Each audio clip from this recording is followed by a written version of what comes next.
ये पूरा statistical system है डेटा कलेक्शन का, डेटा एनालिसिस का, और डेटा एनालिसिस के बाद उससे जो पॉलिसीज गवर्नमेंट बनाती है, ठीक है, उन सब का क्या सेटअप है इन इंडिया। सेकेंड यूनिट सारा का सारा इसके लिए। तो इसमें मेनली हम लोगों को क्या पढ़ना है, मेनली इसमें हम लोगों को ये देखना है कि स्टैटिस्टिकल जो डेटा है, क्या रनिंग नेट का है, इधर आगे बढ़ जाओ,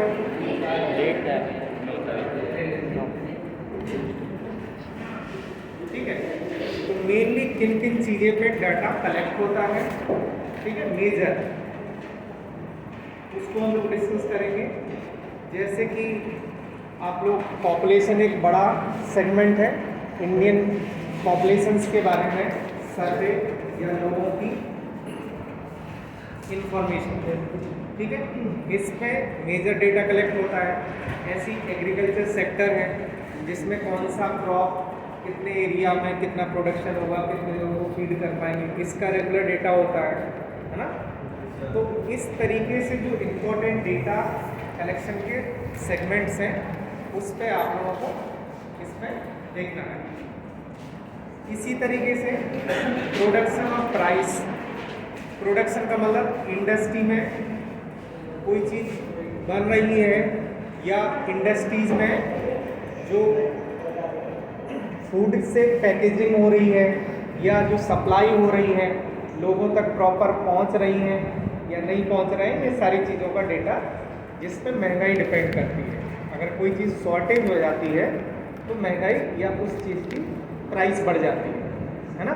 तो इस तरह के जो इम्पोर्टेंट सेगमेंट ऑफ डेटा है इसका सेटअप देखना है कि कौन सी चीज़ों का डेटा स्टेट गवर्नमेंट कलेक्ट करती है, कौन सी चीज़ों का डेटा सेंट्रल गवर्नमेंट कलेक्ट करती है, और कौन सी चीज़ों का डेटा दोनों लोग कलेक्ट करते हैं, और फिर उसको कंपाइल करके देखते हैं कि बेटर क्या है उसमें, ठीक है।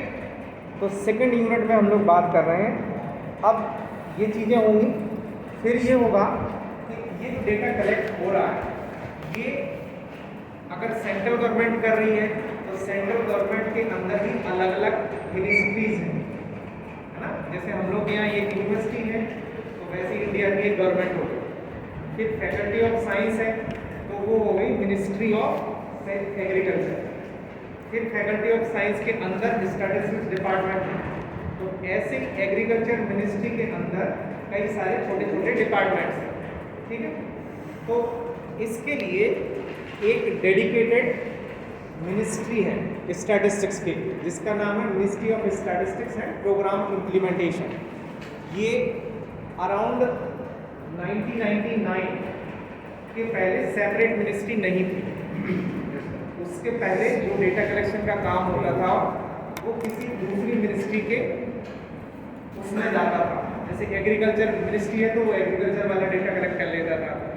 होम अफेयर्स का जो मिनिस्ट्री गृह मंत्रालय जिसको बोलते हैं, है ना, उससे रिलेटेड जैसे क्राइम वगैरह का जो डेटा होता है वो मिनिस्ट्री ऑफ होम अफेयर्स के पास कलेक्ट होता है, अभी भी होता है, ठीक है।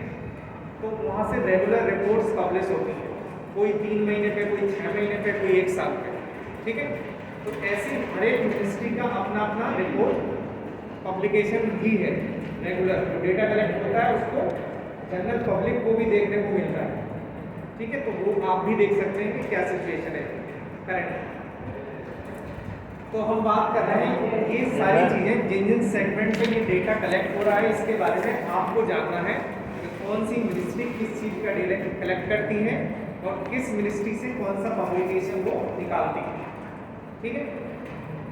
तो इसके बाद एक पॉपुलेशन पर्टिकुलरली जो हमारा सेंसस होता है, सेंसस का मतलब होता है कि जनरली 10 साल पे कितने लोग हैं उनका सारा पूरा का पूरा पॉपुलेशन, ह्यूमन पॉपुलेशन का एक सेंसस होता है। मतलब each and every individual should be noted और कॉन्टेक्टेड, उसका लेखा जोखा बनता है।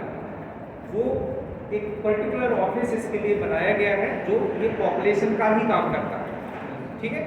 उसका नाम है registrar general of India, registrar general of India. वो इंडिया में ह्यूमंस की पॉपुलेशन कैसे, किसकी बढ़ रही है, किसकी घट रही है पॉपुलेशन, कौन कहाँ रह रहा है, कौन कितने समय पे माइग्रेट कर रहा है, ठीक है। ये सारा का सारा जो डेटा है पॉपुलेशन से रिलेटेड वो registrar general of India collect करता है, और ये मिनिस्ट्री ऑफ होम अफेयर्स मतलब गृह मंत्रालय जिसको हम लोग बोलते हैं उसके अंडर आता है, अभी भी आता है। ये जो पॉपुलेशन वाला है ये अभी भी होम अफेयर्स की जो मिनिस्ट्री है उसके अंदर आता है, ना कि ministry of statistics and programme implementation, ठीक है। इस चीज़ को हालांकि कोऑर्डिनेट सब एक दूसरे से करते हैं, हर एक मिनिस्ट्री में एक एक छोटा छोटा ऑफिस स्टैटिस्टिक्स का बना हुआ है ताकि वो कोऑर्डिनेशन हो, है ना। लेकिन मेन जिसका जो रोल है तो स्टैटिस्टिक्स की जो मिनिस्ट्री है main ministry of statistics and programme implementation, ये सारे डेटा जो भी कलेक्ट हो रहे हैं उसकी रिकॉर्डिंग, उसकी एनालिसिस या उसकी जो रिपोर्टिंग करनी होती है यूनाइटेड नेशंस को, ये सारा का सारा इसकी जिम्मेदारी है। यूनाइटेड नेशंस समझते हैं? यूनाइटेड नेशंस क्या है कि जैसे इंडिया है, इंडिया एक कंट्री है, ऐसी पाकिस्तान है दूसरा कंट्री है, तो जितने कंट्री वर्ल्ड में है उन सब की डेटा की रिकॉर्डिंग जो एजेंसी करती है उसको हम लोग यूनाइटेड नेशंस बोलते हैं, ठीक है। तो यूनाइटेड नेशंस क्या करता है, इंडिया में कितना प्रोडक्शन हो रहा है, पाकिस्तान में कितना प्रोडक्शन होने वाला है, या बांग्लादेश में कितना प्रोडक्शन होने वाला है, ये सारा रिकॉर्ड कौन रखता है, वो यूनाइटेड नेशंस रखता है। इसीलिए जब भी किसी कंट्री को ज़रूरत पड़ती है, कहीं पे बाढ़ आ गया या कहीं पे सूखा पड़ गया, तो वो उस कंट्री से खरीद सकता है जिस कंट्री के पास एक्सेस है ना। तो वो जो डेटा इंडिया का पूरा कलेक्ट करके उसकी एनालिसिस करके या उसकी रिकॉर्डिंग करना और यूनाइटेड नेशंस को देना, ये सारा का सारा जो काम है वो है ministry of statistics and programme implementation. India में जो पॉलिसीज़ बनती हैं उन सारी पॉलिसी के बनने में ये डेटा एनालिसिस का बहुत बड़ा रोल होता है। जैसे कितने लोगों को प्रधानमंत्री आवास योजना में घर दिया जाना है, उसकी कैपिंग कितने लाख तक रखनी है ना, ताकि कितने लोगों के पास घर अभी नहीं है, ये सारा डेटा कलेक्ट होता है। उसी से पता चलता है कि अभी भी इंडिया में इतने % लोगों के पास अपना घर नहीं है, ठीक है। फिर उसमें भी इनकम के हिसाब से भी होता है कि कौन सा ग्रुप है जो सबसे कम उसके पास होम ओनर है ना। तो जितनी भी पॉलिसीज होती है वो बेसिकली डेटा एनालिसिस के बाद ही बनती है। तो हम बात कर रहे हैं इस सेकंड यूनिट में आपको यही सारी चीज़ें पढ़नी है, ठीक है। अब इस पर डिटेल में आप कहाँ से पढ़ सकते हैं, तो उसके लिए एक पहला जो सोर्स है वो मिनिस्ट्री की वेबसाइट खुद है, ministry of statistics and programme implementation, इसको शॉर्ट में मॉस्पी बोलते हैं। अगर आप इसको गूगल में लिखेंगे, ये मॉस्पी MOSP है, ये एक वेबसाइट आपको खुलेगा, मिनिस्ट्री है, उस पर आपको ज़्यादातर चीज़ों के डेटा एग्रीकल्चर का है या आपका इंडस्ट्री का है, ये सब कुछ उसमें मिलेगा, ठीक है। तो एक तो आप यहाँ से पढ़ सकते हैं, ठीक है। दूसरी चीज़ और कहाँ से पढ़ सकते हैं, तो एक इसके रेफरेंस में जो BC 1 का कोर्स है उसके लास्ट में रेफरेंस में बुक्स लिखी हुई हैं, उसमें एक बुक लिखा हुआ है वूनगुप्ता दासगुप्ता, ठीक है। वूनगुप्ता दासगुप्ता ये राइटर्स है, नाम है उसका फंडामेंटल ऑफ स्टैटिस्टिक्स, ठीक है। इसके 2 वॉल्यूम आते हैं, फंडामेंटल ऑफ स्टैटिस्टिक्स के 2 वॉल्यूम आते हैं। तो अभी जो हमने ये मेजर्स ऑफ सेंट्रल टेंडेंसी या मेजर्स ऑफ वेरिएशन या स्क्यूनेस कर्टोसिस ये पढ़ा है, ये मिलेगा वॉल्यूम 1 में। और ये जो यूनिट 2 जिसमें हम लोग अभी बात कर रहे हैं ये मिलेगा आपको वॉल्यूम 2 में, ठीक है। वॉल्यूम 2 में ऑफिशियल स्टैटिस्टिक्स करके एक चैप्टर है, वहाँ से आप पढ़ सकते हैं, ठीक है। इसके अलावा आप वैसे ये सफिशिएंट है, यहाँ से आपको ऑलमोस्ट सारी चीज़ें मिल जाएंगी। इसके अलावा ये इन लोगों ने भी ठीक बनाया है ये इग्नू यूनिवर्सिटी का वो है, इग्नू यूनिवर्सिटी जो करस्पॉन्डेंस कोर्स कराती है तो उसके मटेरियल होते हैं। तो वहाँ पे एक यूनिट यहाँ पे national statistical system, national statistical system, इसमें से भी आप पढ़ सकते हैं। वही सारी चीज़ें आपको इसमें भी मिल जाएंगी। तो ये 3 हमने मेजर आपको सोर्स बता दिए हैं जहाँ से आप ये सारी चीज़ें पढ़ सकते हैं। ठीक है, अब इसमें कुछ चीज़ें हम आपको बता देते हैं, जैसे इंडियन ऑफिशियल स्टैटिस्टिक्स जो यूनिट 2 है, इसके अंदर हमने आपको बताया सिलेबस में जो लिखा हुआ है एक एक चीज़, वही चीज़ हम लोगों को एटलीस्ट जानना जरूरी है ना। तो इसमें क्या है, अगर आप सिलेबस के अकॉर्डिंग देखें तो हम उस पर बात थोड़ी सी करते हैं कि उस सिलेबस में आपको क्या क्या चीज़ें इंपॉर्टेंटली देखना है। जैसे अभी हमने बताया है आपको पॉपुलेशन के बारे में ज़रूर देखना है, एग्रीकल्चर के बारे में ज़रूर देखना है। एक एक हम पढ़ते हैं क्या क्या चीज़। इंडियन ऑफिशियल स्टैटिस्टिक्स, ठीक है, इसके अंदर present official statistical system in India, मतलब अभी इंडिया में स्टैटिस्टिक्स सिस्टम क्या है। मतलब इसका मतलब ये है कि जो स्टैटिस्टिक्स के डेटा कलेक्ट हो रहे हैं या इंडिया गवर्नमेंट जिसको मेंटेन कर रही है, वो प्रेजेंट सिचुएशन या प्रेजेंट सेटअप क्या है। तो इसके अंदर आती हैं 2 चीज़ें। कुछ कंट्रीज में सेंट्रलाइज सिस्टम होता है, कुछ कंट्रीज में डिसेंट्रलाइज सिस्टम होता है। सेंट्रलाइज सिस्टम का मतलब ये हो गया कि केवल सेंट्रल गवर्नमेंट है या एक ही एजेंसी है, वही सारे डेटा के लिए रेस्पॉन्सिबल है। ठीक है, लेकिन डिसेंट्रलाइज में क्या होता है कि सेंट्रलाइज ना हो करके जो छोटे छोटे रीजन्स हैं, उस रीजन्स में अलग अलग ऑफिसेस बने हुए हैं, या जैसे हमारे यहाँ स्टेट्स हैं, यूपी का जो रीजन है उसका डेटा यूपी गवर्नमेंट कलेक्ट कर रही है, बिहार का है तो बिहार गवर्नमेंट कलेक्ट कर रही है। तो इस तरह के सेटअप को बोलते हैं डिसेंट्रलाइज सिस्टम। तो जो इंडिया का सिस्टम है वो पूरी तरीके से ना तो सेंट्रलाइज है और ना पूरी तरीके से डिसेंट्रलाइज है, ये बिटवीन द टू। क्यों? क्योंकि कुछ स्टेट गवर्नमेंट भी डेटा कलेक्ट करती है, साइमल्टेनियसली कुछ सेंट्रल गवर्नमेंट भी डेटा कलेक्ट करती है, लेकिन डेटा के लिए जो रिस्पॉन्सिबल है वो एक सेंट्रल स्टैटिस्टिकल ऑफिस है, CSO जिसका नाम है, शॉर्ट में CSO बोलते हैं, सेंट्रल स्टैटिस्टिकल ऑफिस। ये एक मेजर आप कह सकते हो यूनिट है या ऑर्गेनाइजेशन है या एक डिपार्टमेंट है जहाँ पर हर एक डेटा की रिकॉर्डिंग है इंडियन कॉन्टेक्स्ट में। Central statistical office CSO short में इसका नाम है। ठीक है, इसी तरीके से एक दूसरा है national sample survey organisation, NSSO, national sample survey organisation.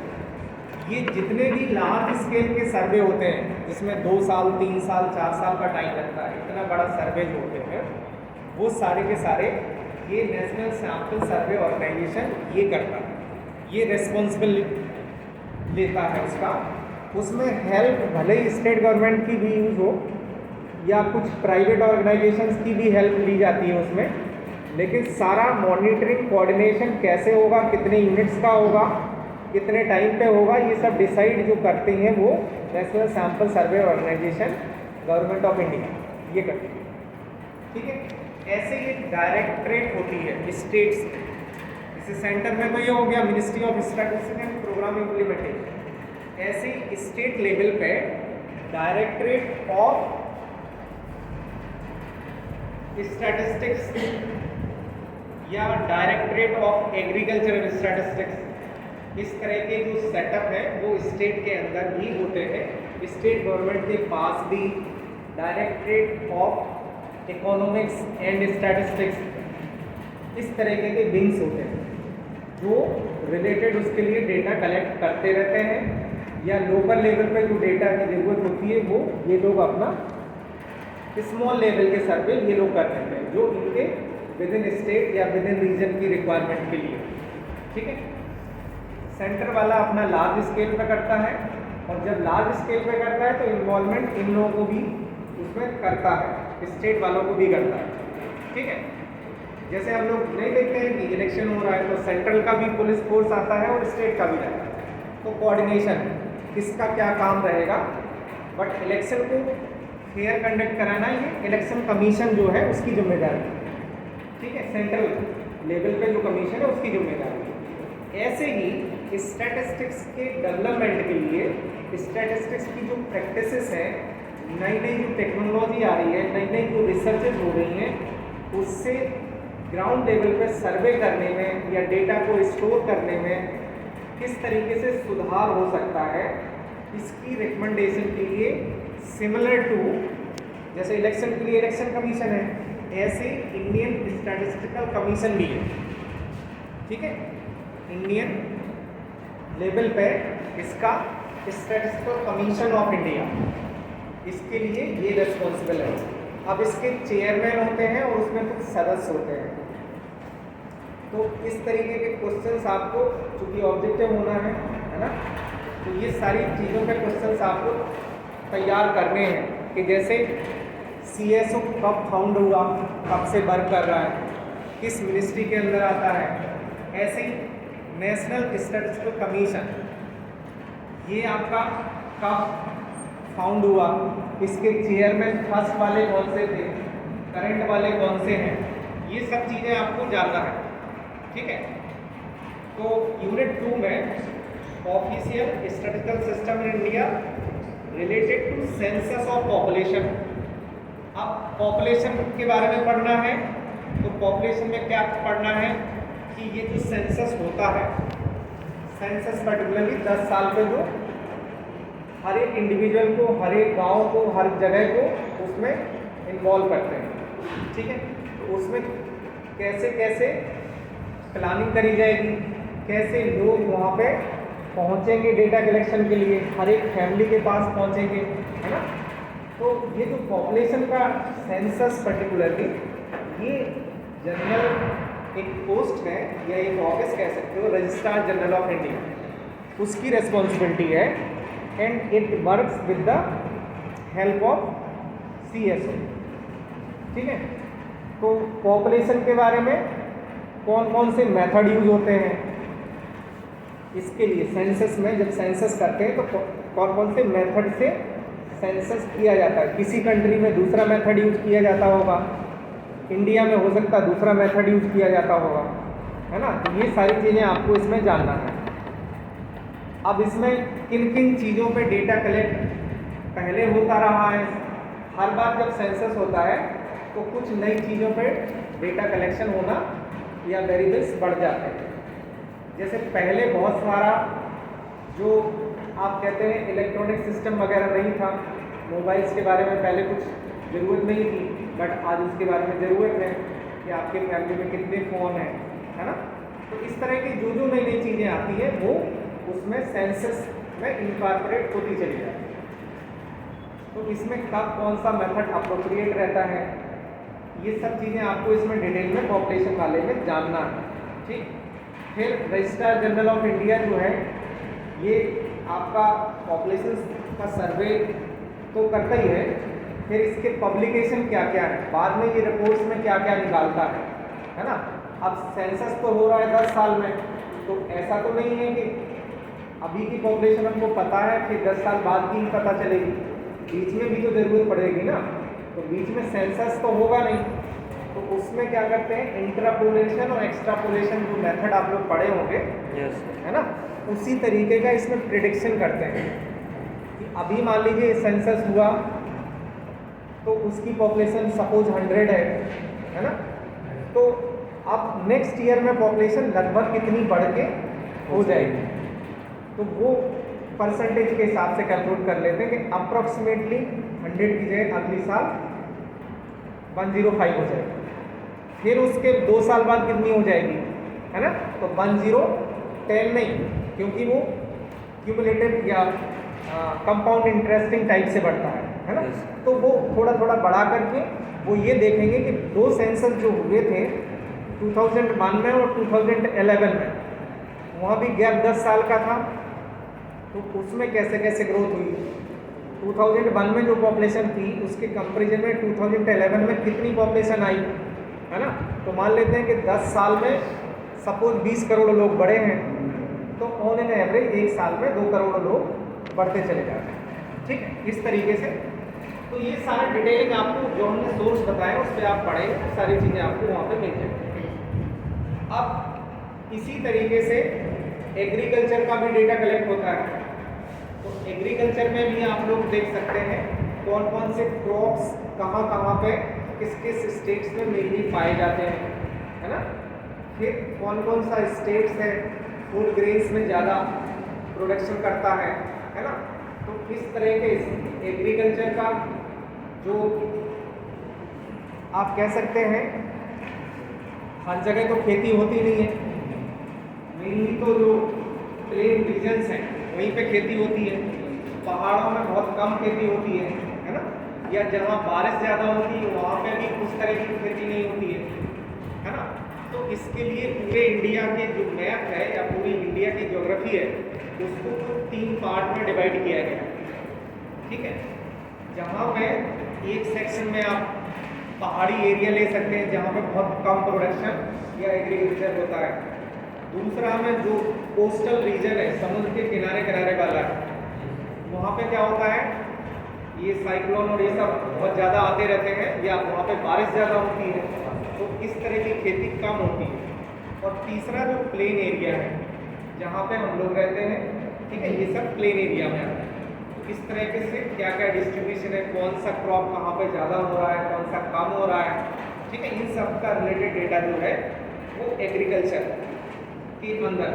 और एग्रीकल्चर मिनिस्ट्री के पब्लिकेशंस कौन कौन से हैं, कौन सी वो रेगुलर मंथली निकालती है मैगजीन, या 3 महीने पर डेटा पब्लिश करती है ना, या 2 बार, एक रबी की फसल होती है, एक खरीफ की फसल होती है, तो उसमें उसका डिटेलिंग पब्लिश करती है।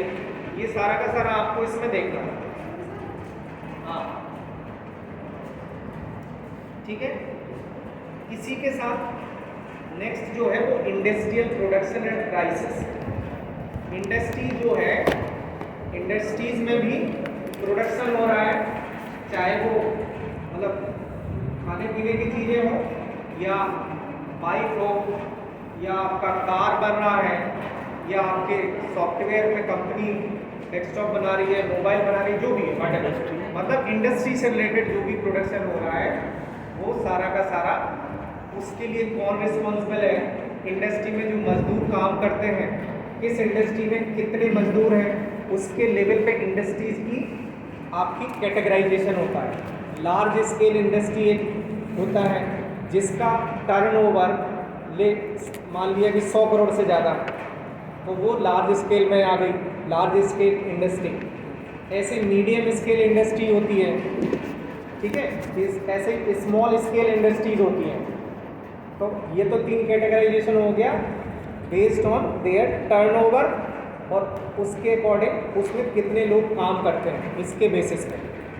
तो large scale industry, medium scale industry और स्मॉल स्केल इंडस्ट्री।